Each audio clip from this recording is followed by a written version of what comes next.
Alors l'idée, c'était de trouver comment augmenter la résistance des plantes au stress, c'est-à-dire comment jouer avec les conditions de culture, sachant que comme vous avez peut-être pu le remarquer, les coins, en tout cas pour moi, peut-être qu'il y a des coins où ça change un peu moins, mais moi dans mes conditions de culture extérieures, je suis en climat méditerranéen moyenne montagne. Je peux avoir autant des influences très fortes maritimes, puis d'un coup du gros sec, du gros cagnard, et peut-être que vous avez remarqué cet été, ça a quand même bien cogné jusqu'à du 40-42 degrés, très sec, pas d'eau, alors que l'année d'avant, ça avait été assez équilibré jusque à l'entrée de l'automne, c'est-à-dire septembre, où là, ça s'est mis à pleuvoir sans discontinuer. Dans les deux cas, enfin voilà, bon, moi, chaque année, de toute façon, il y a des moments, il y a du stress, c'est normal, hein, la nature est faite comme ça, c'est-à-dire que les plantes vont devoir s'adapter et parfois s'adapter à des variations très brutales. Et c'est sûrement ce qui est le plus difficile pour le végétal. Là, sur une forêt, par exemple, on se retrouve à avoir des arbres qui ont vécu très longtemps et qui se sont développés dans des conditions relativement stables, ou en tout cas qui se répétaient chaque année. Et il suffit que en sous-sol il y ait un moment un problème, ou que les racines n'aient pas plongé très profond, et dans ce cas-là, il y a toute une partie qui peut griller en 2-3 ans rapidement, juste parce que il y a plus, par exemple, un orage par week-end en été. Donc, quand on se retrouve sur un terrain en extérieur, on doit affronter ça. Dans une serre, à moins d'avoir vraiment un équipement incroyable, on va avoir aussi des problématiques à gérer, puisque l'humidité et la température vont monter très brutalement, et donc il va falloir gérer par les ouvrants, par tout ça. Et ça, c'est la gestion des conditions de culture. Et en intérieur, pareil, à moins d'avoir vraiment tout l'équipement, c'est-à-dire de quoi monter l'hygrométrie, baisser l'hygrométrie, baisser la température, c'est pas évident non plus. Et d'abord, c'est quoi un stress? Il va y avoir des stress de sécheresse, hein, comme je vous l'ai dit, des stress de température, il peut y avoir des stress de lumière, il peut y avoir des stress liés à des pathogènes qui se seraient installés au niveau du feuillage ou au niveau des racines. Euh, tout ça peut se combiner, évidemment. Il peut y avoir des stress aussi au niveau de la nutrition, ou au niveau de ce qu'il y a dans le sol. Au niveau de la nutrition, ça peut très bien être une surfertilisation, ou bien une accumulation, donc suivant comment on a géré. Et ça va donner des symptômes qui vont aller de un développement qui va être freiné, parfois pendant une semaine, parfois plus, ou bien des feuilles qui vont se ramollir, souvent dans les stress hydriques, des stress de température, vous avez ça, des brûlures sur les feuilles, des carences induites aussi, comme la carence en calcium, où on va avoir le cul noir de la tomate, ou des malformations sur les jeunes feuilles. Euh, tout ça est souvent lié à des stress, à un stress à un moment donné dans la vie du végétal. Et donc, l'idée, ça va être de chercher à rendre la plante à la fois résistante et à la fois capable de répondre à ces stress-là. Euh, un stress difficile à gérer pour une plante, c'est un stress qui va arriver d'un seul coup, qui va être un changement brutal d'environnement. Et donc, plus le végétal va avoir de diversification dans ses types d'implantation racinaire, et dans son feuillage, et aussi dans le sol, hein, dans son environnement direct, dans le microbiote qui est au niveau du sol, dans les poches d'air, poches d'eau, etc., qu'il va y avoir dans le sol. Au plus il y a de diversité, au plus il va y avoir une possibilité pour la plante de s'adapter. Donc on va chercher à la fois à à orienter la culture de la plante pour la rendre plus résistante au niveau de ses tissus, d'avoir une formation racinaire et foliaire solide, et à part ça aussi de faire qu'il y ait une diversification qui permet en fait d'avoir une plante qui s'adapte assez facilement. Là, le petit schéma montre tout ce qui serait à prendre en compte. Déjà, si on voulait tout contrôler, ça serait difficile, mais ça, c'est un peu tous les facteurs qui vont influer autant dans le sol que dans l'air sur la plante. Et sur chacun de ces facteurs, que ce soit au niveau de la présence d'oxygène au niveau des racines, au niveau de l'hygrométrie dans l'air, de l'humidité dans le sol, le pH, la conductivité, donc la concentration en ions, enfin la salinité, la température du sol, la température de l'air, une variation brutale sur un seul de ces facteurs ou sur plusieurs de ces facteurs va causer un stress qui va être qui va avoir plus ou moins de répercussions sur le végétal. Donc au départ, bien sûr, si on peut pas tout contrôler, hein, mais on va essayer de contrôler un maximum de choses, mais on peut pas tout contrôler. Donc déjà, on va essayer de faire en sorte d'avoir des fondations saines, c'est-à-dire de partir d'une génétique qui va être adaptée aux conditions de culture dans lesquelles on va travailler. Euh, Depuis quelques années, voire un peu plus d'une dizaine d'années, sur certains types de végétaux, principalement et souvent qui ont été majoritairement cultivés en intérieur, on peut se retrouver avec des graines qui sont majoritairement sélectionnées puis reproduites en intérieur, ce qui fait que quand on repasse en extérieur, avec des conditions qui changent, qui ont des variations beaucoup plus fortes et moins maîtrisées, ces plantes-là sont moins résistantes.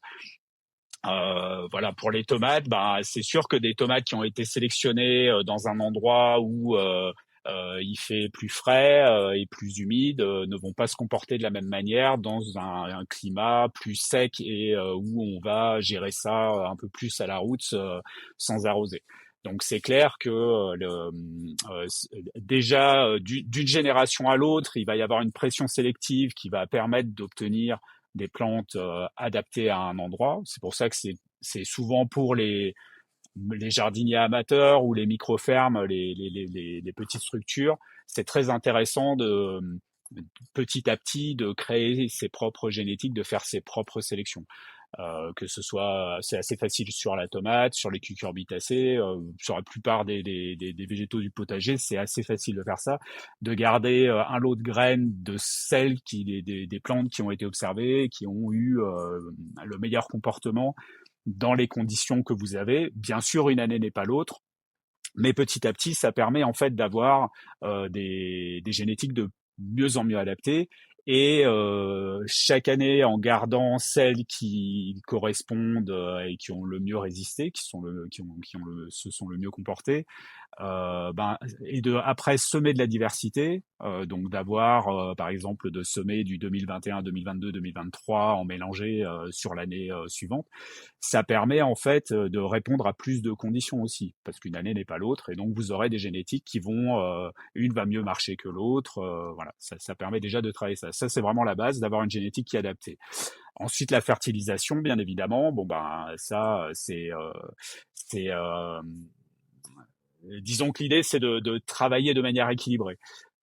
Bien sûr qu'il faut nourrir et il faut surtout pour des plantes qui sont en production, elles sont sélectionnées pour produire et donc elles sont sélectionnées pour manger, pour pouvoir produire, que ce soit du fruit, de la feuille, de la fleur. Et par contre, le piège dans lequel il faut faire attention de ne pas tomber, c'est de donner un engrais qui correspond à la production qu'on fait et donc à la plante qu'on a. Si on veut produire de la feuille, de la fleur ou du fruit, ça va pas être la même fertilisation et pas au même moment.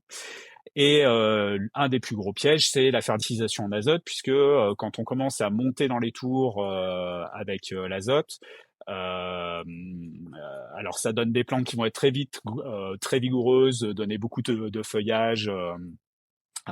Et donc c'est très satisfaisant, sauf que si on en abuse, à un moment donné, on va se retrouver avec un pic. C'est-à-dire, il y a un moment c'est optimal, et le moment d'après, on peut se retrouver avec déjà des déséquilibres induits par cette présence trop forte de l'azote, mais aussi l'azote va induire des développements de cellules un peu trop allongées, avec des parois un peu trop fines, si tout n'est pas bien équilibré.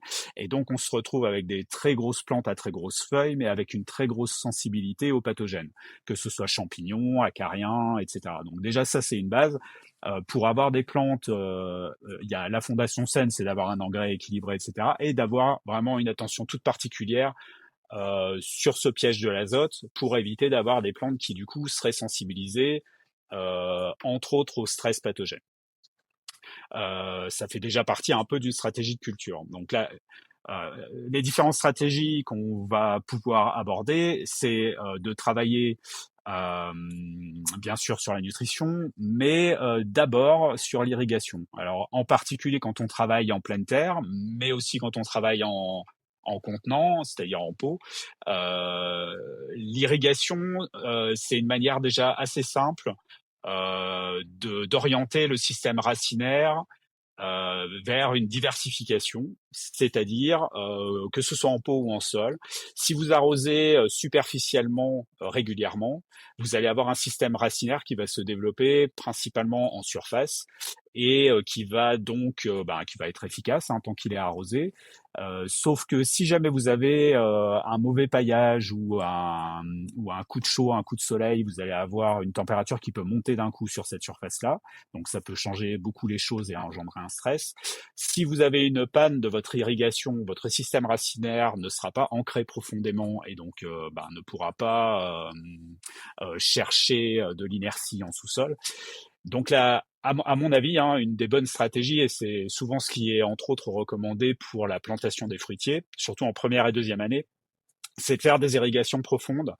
Et donc c'est vraiment de mettre 5 litres, 10 litres d'un seul coup pour que vous ayez, enfin en tout cas en pleine terre, pour que vous ayez au pied de la plante, pour qu'au début la plante ait tendance vraiment à envoyer de la racine en profondeur, c'est-à-dire à 30 cm, 40 cm, 60 cm et de plus en plus bas. Elle va quand même créer de la racine en surface, c'est la partie qui est une des plus efficaces pour collecter la matière organique, travailler, etc. Mais si jamais vous avez le moindre problème sur une irrigation ou qu'il y a un coup de chaud, au moins vous avez un système racinaire qui a une zone d'inertie et qui pourra repartir ou en tout cas se mettre en réserve sur cette zone-là pendant qu'il y aura ce problème environnemental. Donc, du coup, ça peut compenser ou empêcher un stress d'arriver. Donc là, vous avez un schéma qui vous montre un peu que en haut, vous allez avoir l'oxygène, la matière organique. C'est là aussi où les micro-organismes vont le plus travailler, mais c'est aussi là où la température et l'hygrométrie vont être la température et l'humidité du sol vont être les plus variables. Et en dessous, vous allez avoir des températures et une humidité plus stables et le lixivia, c'est-à-dire la partie de la fertilisation qui n'a pas été collecté par la plante en surface, et donc ça va profiter à toute la plante. Si vous travaillez en pot, l'idée c'est de réussir à faire en sorte à chaque fois, à chaque rempotage, d'avoir en fait un arrosage qui va faire que les racines vont occuper tout le volume du pot. Pas que les bords, pas que en profondeur, pas que en surface, mais vraiment tout le volume. Et pour ça, ça nécessite des arrosages réguliers et profonds. C'est-à-dire pas des arrosages surface, il faut vraiment qu'à chaque fois il y ait un drainage. Et l'idéal, c'est soit des anneaux d'irrigation, soit une pulvérisation en surface, soit un arrosage avec un arrosoir ou un trempage complet du pot pour que tout le pot soit à chaque fois complètement arrosé. Puis quand ça ressèche, de laisser ressécher, puis de réarroser, mais complètement. Et ça va vraiment permettre d'avoir des racines qui se développent sur l'entièreté du volume du pot.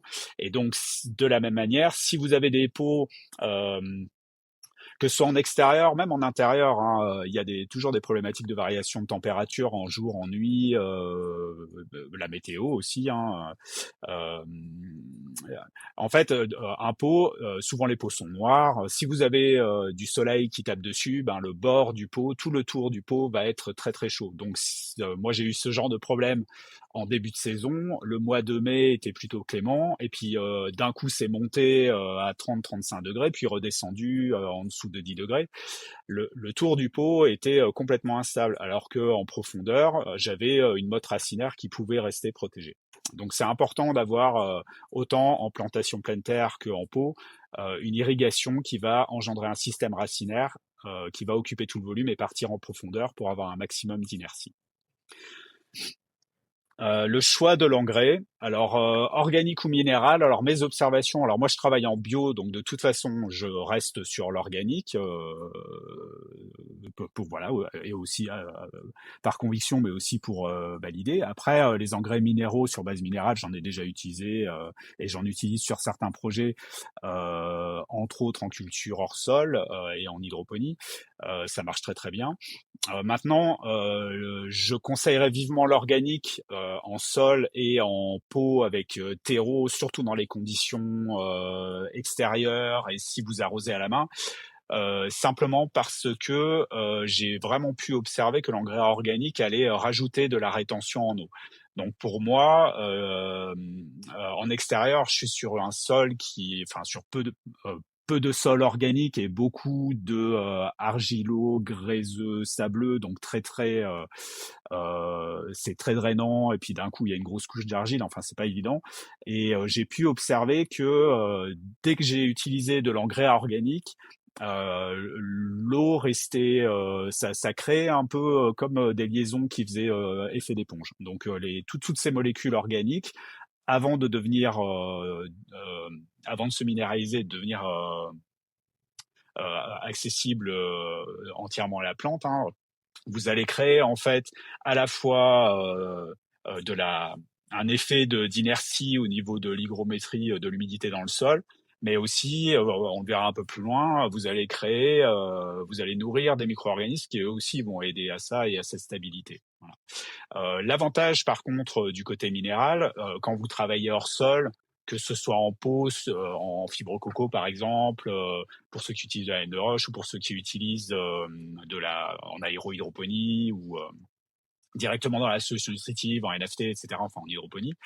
L'avantage de l'engrais minéral, c'est la rapidité de réaction avec la plante. Donc en fait, l'engrais minéral, vous aurez un avantage si vos températures racinaires sont instables.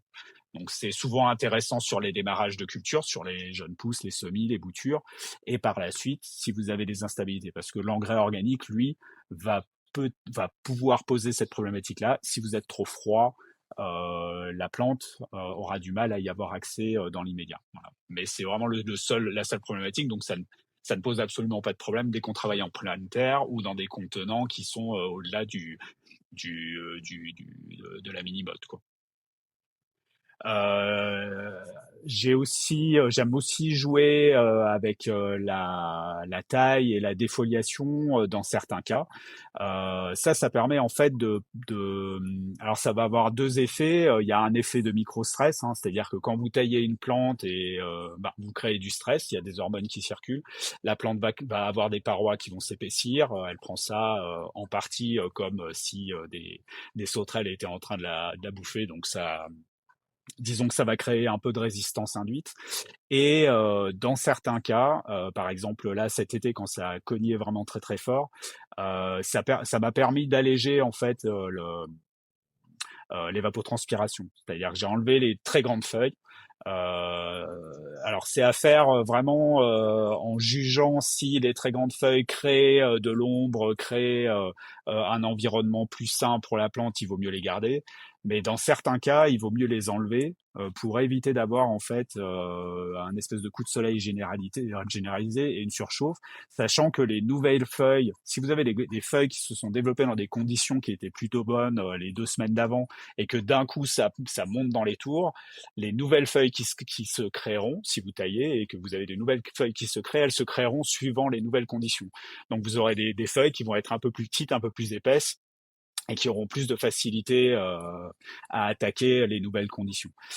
Ça permet aussi, dans les fins de culture ou pour des cultures très denses comme la tomate, d'éviter d'avoir sur la fin de culture des problématiques d'hygrométrie qui montent un peu trop au sein du feuillage et d'avoir des champignons qui s'installent. Pour ce qui est de produits annexes, alors bon bah moi j'utilise que de l'organique, donc je vais vous parler de l'organique. Dans les biostimulants, il y a trois ou quatre produits que j'aime beaucoup utiliser, que j'utilise systématiquement pendant les cultures et qui me permettent en fait de gérer plusieurs paramètres. Il y a les éliciteurs. Par exemple, le seaweed est un éliciteur, c'est-à-dire qu'il va, quand on l'applique au végétal, que ce soit en foliaire ou en arrosage, on va en fait créer une réaction chez la plante d'augmentation de sa résistance au stress et d'une forme comme si le système immunitaire était augmenté. Donc la plante va avoir des parois plus épaisses et va en fait mieux résister aux attaques externes, que ce soit les pathogènes ou les stress, par exemple, photosensibles ou les choses comme ça. Donc ça c'est vraiment utile. Quand c'est arrosé en plein sol, ça permet aussi aux micro-organismes de mieux s'installer. Ça, en général, je l'utilise 3 ou 4 fois pendant la culture, toujours avec au moins 15 jours d'intervalle. Euh, L'acide humique, ça me permet d'améliorer ma structure de sol. Donc c'est intéressant en pleine terre, surtout sur des terres qui sont un peu drainantes avec peu d'humus, en fait, d'avoir ces grosses molécules là qui permettent à la fois d'avoir un effet d'éponge, mais aussi de réaérer le sol en fait, et de mieux répartir les charges ioniques, donc d'avoir une meilleure euh, ça permet à la plante de mieux capter les ions que vous envoyez en fertilisation, ou en tout cas qui sont présentes dans les engrais organiques. L'acide fulvique, ça fait aussi partie des acides humiques. Donc ça, je l'utilise surtout sur les phases de bouturage ou de semis. Ça va augmenter énormément le volume racinaire, et donc optimiser en fait le volume des pots, le volume des bouchons pour les semis. Et ça me permet en fait, ça je l'ai déjà testé sur des jeunes plants laissés en plein soleil, la différence était vraiment notable. C'est-à-dire que ceux qui n'avaient pas reçu ça avaient beaucoup plus rapidement une problématique avec l'impact de la montée en température, l'impact de la sécheresse. Et c'est très certainement en grande partie dû au fait que l'acide fulvique va euh, euh, aider à la ramification racinaire, augmenter le chevelu racinaire, augmenter les poils absorbants, le nombre de poils absorbants, et donc le volume de votre bouchon de semis ou de votre petit pot ou même d'un gros pot va être vraiment beaucoup mieux occupé. Et si vous avez un stress sur les bords, il n'atteindra pas le centre, et donc la plante a une inertie avant le stress qui est bien plus grande. Dans les argiles, donc le silicate, là c'est une montmorillonite, c'est une argile très très riche en silice, et dedans il y a aussi du carbonate de calcium. Donc ça, la partie silice va permettre aux parois cellulaires d'être beaucoup beaucoup plus résistantes, que ce soit au niveau de la tige, mais même au niveau des feuilles. Donc ça, je l'utilise autant en arrosage, en irrigation, que en foliaire. Euh, et ça, voilà, ça aide pour les parasites, ça aide pour les pathogènes. Ça m'a déjà aidé en cas de forte chaleur, directement mis sur les feuilles, parce que ça réduit en fait l'impact du rayonnement solaire sur les feuilles. Et les micro-organismes, bien évidemment. Donc, bon, moi, je suis travaillant en pleine terre, j'ai pas trop besoin de rajouter ça. Par contre, je l'utilise sur les bouchons de semis, les bouturages et toutes les plantes en pot. Ça permet en fait d'avoir un réseau vivant qui va à la fois pour sa propre survie, forcément essayer toujours de compenser les conditions quand elles varient. Et du coup, comme les champignons, les bactéries, les micro-organismes que vous allez mettre vont essayer de toujours maintenir au plus stable l'environnement dans lequel ils sont, ça va aussi aider le végétal. Les deux essayant, comme ils peuvent, de faire en sorte que les conditions au niveau racinaire restent le plus stable possible. Donc vous allez avoir à la fois le végétal qui va nourrir les micro-organismes pour les faire rester, qui va leur fournir un peu de flotte en compensation, et dans l'autre sens, Trichoderma, Streptomyces, bien sûr ils vont digérer la matière organique, mais ils vont aussi créer un réseau qui va maintenir une humidité, voire une température plus stable pour le végétal.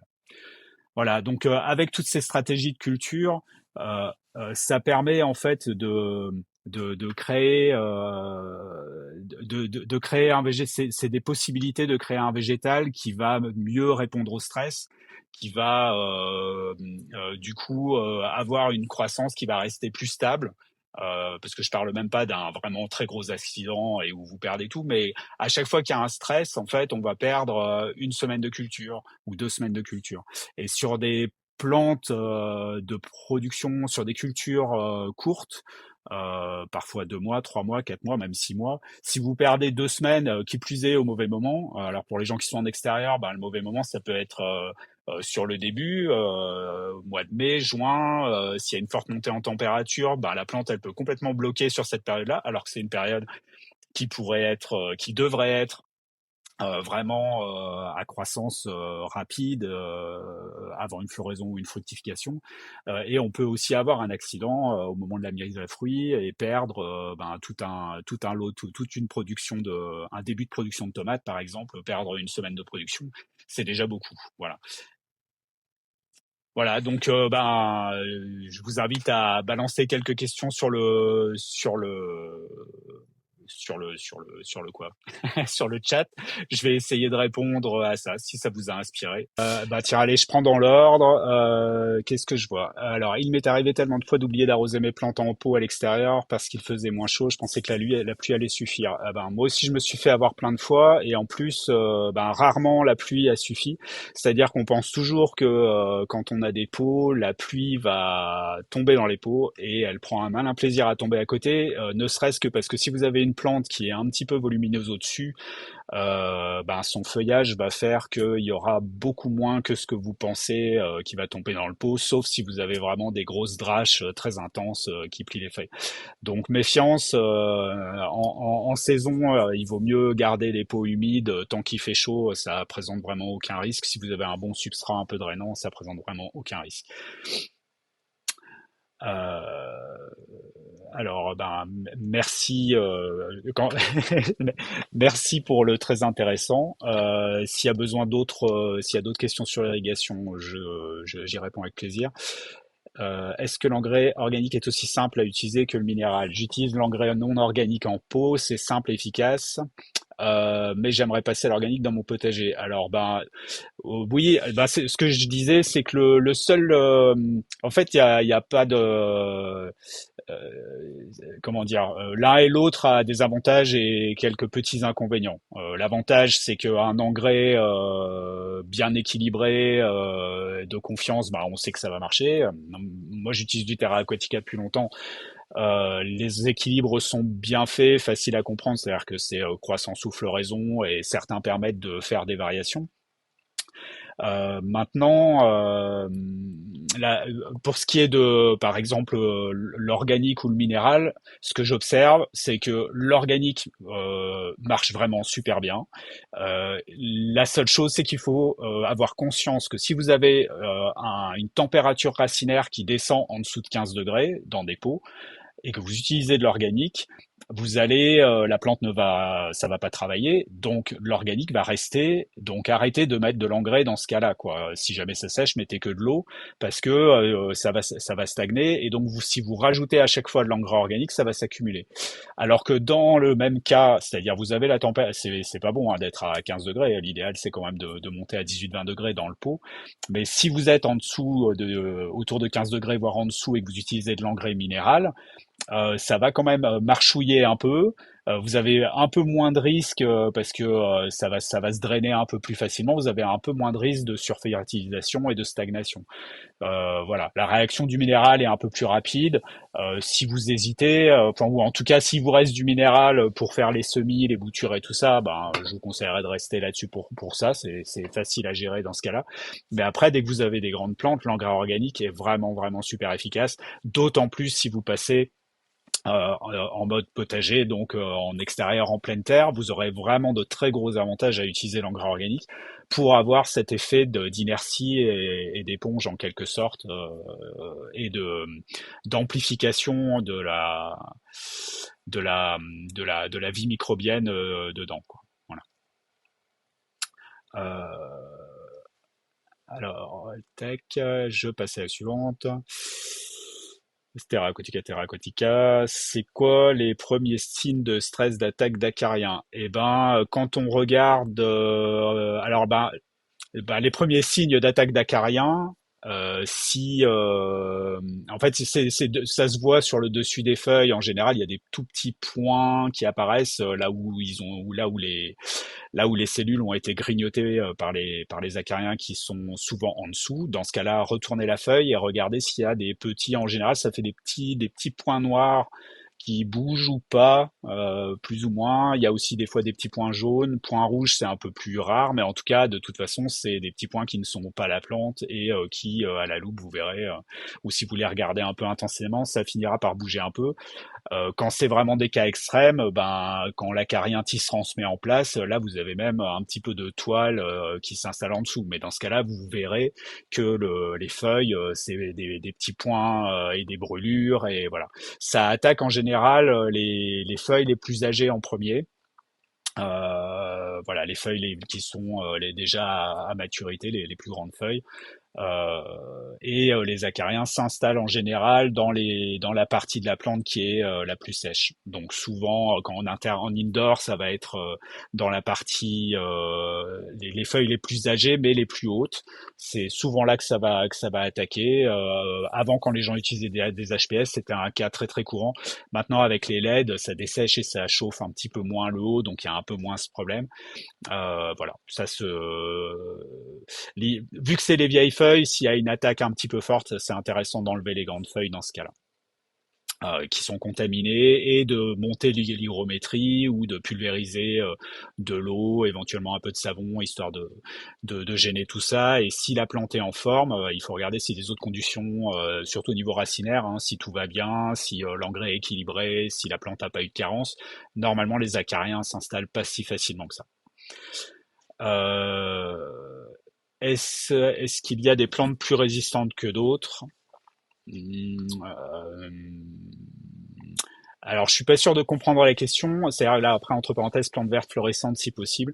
Est-ce que c'est pour de l'intérieur? Est-ce que c'est pour de l'extérieur? Et est-ce que je saurais répondre à ça? Bah, je dirais qu'il y a des plantes plus qui sont plus sensibles à des variations de brutales d'environnement, hein. Évidemment, par exemple, les orchidées, les plantes carnivores, c'est des plantes qui ont besoin d'un environnement très spécifique. C'est-à-dire qu'au niveau de l'eau ou de leur sol, il faudra pas qu'il y ait de calcium, enfin, il faudra pas de calcaire. Et au niveau aérien, il faudra un arrosage et une hygrométrie très très forte, autour de 80%, et une température ben, qui va ne pas descendre trop bas pour les variétés tropicales. Enfin voilà. Donc ça, c'est des plantes qui ont des conditions vraiment très très définie et qui voilà, la résistance au stress, ça va être compliqué si ça varie fortement. Et après, il y a évidemment des plantes qui sont beaucoup plus faciles à vivre parce que elles ont comment dire, elles ont un éventail d'environnement possible qui est beaucoup plus grand, quoi. En plantes à fleurs, même les rosiers, hein, si on regarde, ça résiste à tout. Dehors, ça pose rarement des problèmes. C'est souvent que une problématique de est-ce que la fertilisation a été faite correctement et au bon moment? Est-ce qu'il n'y a pas eu trop d'azote? Parce que quand on met trop d'azote à un rosier, il devient vert foncé, et puis là, on se retrouve avec plus de probabilité d'avoir du botrytis, des acariens, etc. Voilà.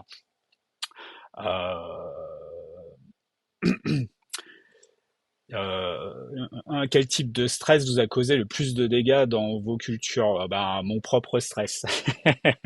Quand je me suis, parce que des fois tout s'effondre et il suffit que le jardinier il soit pas d'attaque et puis du coup le reste ne suit pas. Mais blague à part, c'est les coups de chaud auxquels je me suis pas attendu, et surtout sur les débuts de culture. Pendant les semis, sur les plantes quand elles sont encore dans des pots un peu petits. Donc tout ce qui est mini-motte, les pots de jusqu'à 8 centimètres sont très sensibles aux variations de température. Et il se trouve que quand on est en période de semis à l'extérieur, donc mars, avril, mai, il peut y avoir des journées à 20 degrés, et puis d'un coup, avec le soleil, passer à 35 degrés. Euh, et donc ça c'est un vrai gros problème si les variétés ne sont pas adaptées, si le substrat ne réagit pas bien. Là, on peut avoir des très gros stress sur les racines.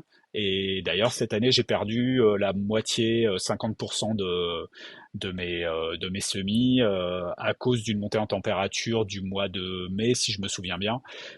Mais bon, je prends ça comme une pression sélective. Donc effectivement, j'ai observé que dans la même espèce, enfin dans la même, voilà, j'avais des cultivars qui tenaient beaucoup mieux la route que d'autres. Donc ça m'a permis aussi de me faire une idée sur les résistances, même si j'ai cultivé comme un cochon, que j'ai pas vraiment fait d'efforts. J'aurais pu courir partout, mettre de l'ombre, faire en sorte, voilà, déplacer les choses. Mais je me suis dit que c'était aussi, ça faisait partie du jeu, quoi.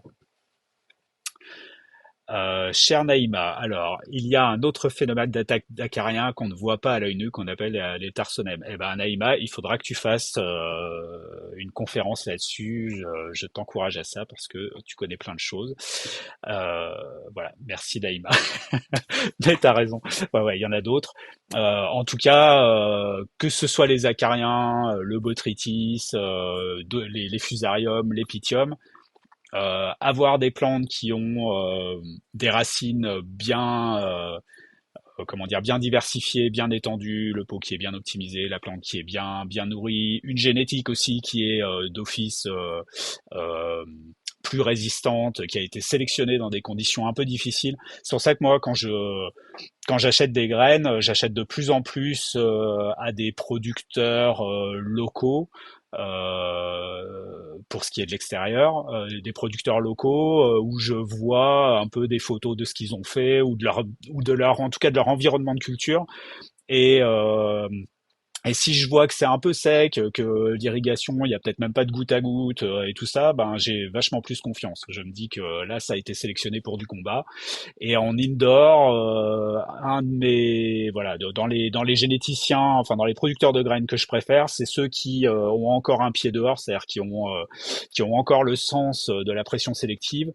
Et pour ceux qui j'aime beaucoup les producteurs de graines qui ont des conditions de culture dégueulasses, qui font comme ils peuvent avec les moyens, les faibles moyens qu'ils ont, parce que du coup ils ont pas la dernière clim à la mode, ils ont pas de l'injection CO2, ils ont pas tout ça, et donc ça va faire que les plantes qu'ils produisent, enfin en tout cas les génétiques qu'ils vont produire, auront été sélectionnées dans des conditions plus proches de la majorité des gens qui n'ont pas les moyens d'aller investir dans le top du top du contrôle. Voilà.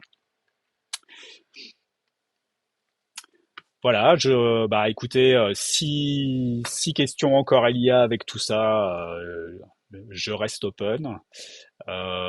Si vous avez des idées, même de webinars, de choses que vous aimeriez que j'aborde dans un prochain numéro, n'hésitez pas à poster ça dans le fil là à côté. Ce sera peut-être pris en compte. Et, euh, et puis voilà. Et puis, sûrement à bientôt pour ce format-là ou un autre.